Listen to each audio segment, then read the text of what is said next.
What's up, guys? It's your boy DS, and today we're going to be talking about the cannon, which is my personal favorite weapon. I thought I was going to enjoy the katana a lot more, but after playing the cannon, it just stuck with me, and I haven't looked back since. So I have been playing this weapon ever since then, and I just love it a lot. So starting out, you do have an ammo gauge, as you see from the blue bar on the left, and as you guys shoot, your ammo gauge will go down, as you guys see right there. Now the bar on top is your heat gauge. As you guys shoot, your heat gauge will go up. Now the thing about the heat gauge is if you guys, if it goes too far, you will basically overheat. And once you overheat, it will take your ammo to 0. And after taking your ammo to 0, it will take a really long time for you guys to shoot.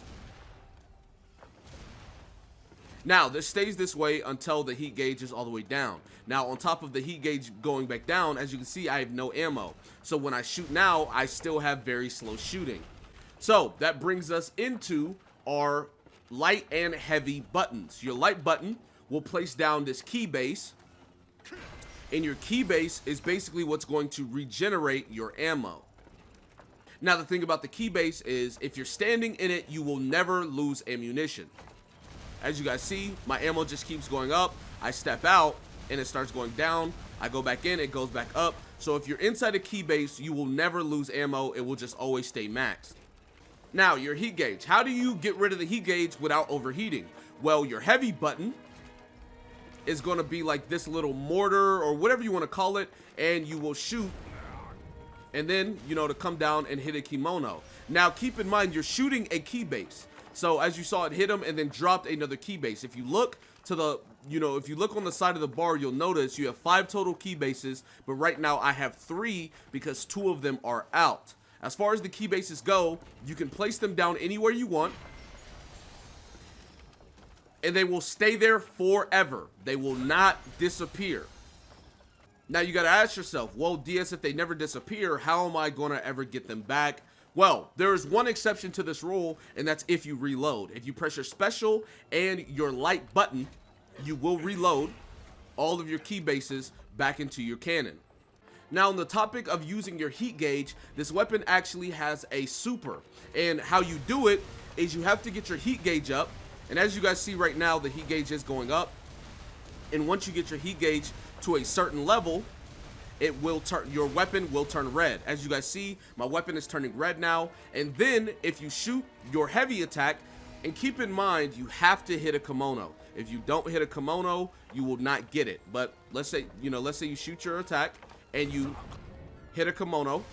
Instead of it bouncing off normally, it'll bounce off and have this red glow around your key base. What you want to do is you want to press your special and your heavy attack, and it will load the heat into your gun. And as you guys can see now, my gun is lit up. Now that it's lit up, if you press your special and heavy again, it will go into this charge stance right here. Now keep in mind, you cannot move, you can only aim. So there you go. And then if you press your special button, it will do a massive laser with insane amount of damage. Keep in mind that laser will drain all of your ammo, so if you're not standing in a key base, you will have 0 ammo and you will need to get more. Moving on to the Karakuri Attacks, as you guys see right here, you have the box, which is just going to be a little, blast right there. And you have to aim it, but yeah, there you go. You have your spring, which the spring is going to give you like a flurry and have you do like a back dash. If you look at the torch is going to actually apply fire to your gun, which is really nice. Now the next one is the glider. Now keep in mind, this glider gives you the most rate of fire the gun has. As you guys will see, this will put you into heat really quick because you're shooting as fast as you can. Also keep in mind, whenever you're using the spring gives you a lot of heat as well. So if you use the spring twice, you will pretty much be at the heat you need to be to get your super off. As you guys see, I did 2 of them, and I already have my gun in heat. Now, another thing to note is if you use the torch, it will make all of your shots use more heat than usual. As you guys see, the heat gauge is going up a lot faster because my gun is on fire from the torch. So using Karakuri with this weapon is going to be a really nice addition because it just opens up a lot more options that you usually wouldn't have had. Now, talking about the best way to do damage with this weapon. The best way to do damage is for you to go through your normal cycle of shooting an enemy, getting your gauge up as fast as possible, and then once you have your gauge up, you need to use your key base. As you guys see, it's ready, and then you want to go into this. You want to use your key base, and then after you use your key base, you want to go ahead and charge it up, and then after charging it up, you want to go ahead and use your super.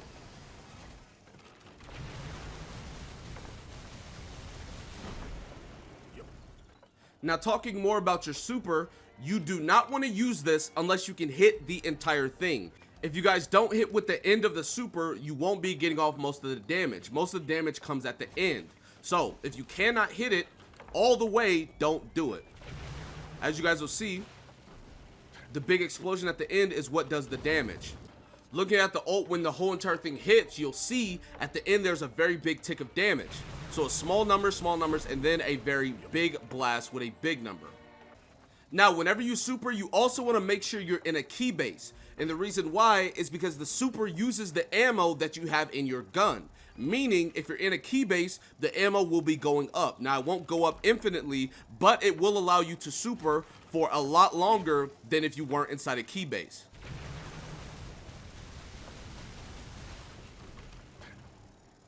Now, a couple things that you guys should know.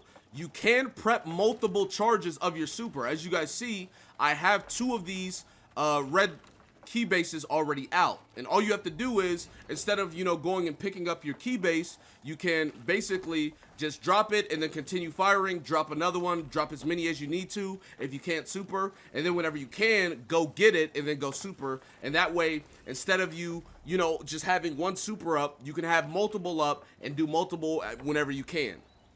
Another thing you guys want to know is if you're up close on a kemono, you're basically going to hit them with your blast no matter what. So, if you guys are up close, you can basically spam this move as fast as possible to get it off as soon as you can, and it's going to hit them because you're up close.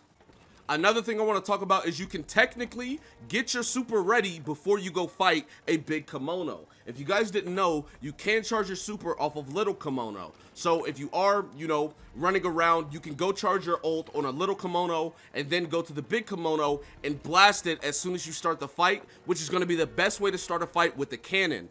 Now, whenever you get your super on your gun, it stays there for a couple of minutes, so you do have a decent amount of time to work with before you guys, lose your super whenever you're trying to go fight a big kemono. Now, I'm going to be honest with you, there are a lot of different skills that can make the cannon work. It is honestly your preference. I've looked over a lot of these, and I'm not entirely sure what build I even want to go with yet, so pretty much all you got to do is look over these and find whichever ones you like and use the ones that you like. The main ones you obviously want to look out for are anything that gives you more key bases, any of them that make your key bases bigger. There are ones where it makes your gauge go down slower. There are multiple different ones that just allow you to basically use your weapon a lot better. So any of those that you find, you can use. So anyways, that's going to be it for this video. Be sure to give it a like, subscribe to the channel if you're new, comment down below, tell me what you guys think in the comment section below. With that being said, I will see you guys next time. Peace.